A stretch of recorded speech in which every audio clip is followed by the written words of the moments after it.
Vidéo et enregistrement audio à l'appui, le groupe Daesh a réaffirmé ce mercredi être responsable du crash de l'avion russe dans le désert du Sinaï. Ici, des sucreries sont distribuées aux partisans du mouvement pour célébrer cette victoire.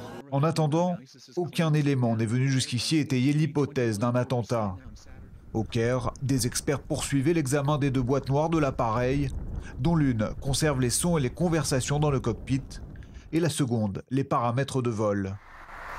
Les enquêteurs s'attendent à un travail de longue haleine, mais espèrent que les boîtes noires permettront de trancher entre les 2 hypothèses envisagées pour expliquer cette catastrophe aérienne, l'attentat ou l'accident technique.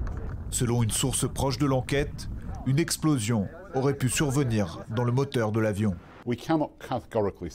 Nous ne pouvons pas dire de façon catégorique pourquoi l'avion russe s'est écrasé, mais nous craignons que la chute de l'avion ne soit due à un engin explosif. La sécurité est toujours notre priorité. À titre de mesure préventive, nous avons décidé que les vols devant partir de Sharm el-Sheikh à destination du Royaume-Uni seraient reportés et cela nous permettra de nous assurer que les meilleures mesures de sécurité soient en place. À Saint-Pétersbourg, d'où étaient originaires la plupart des 224 victimes de l'Airbus A321, une foule d'anonymes a continué à se recueillir devant l'aéroport Pulkovo. Des peluches, des bougies et des fleurs y ont été déposées spontanément, en hommage aux victimes de ce crash.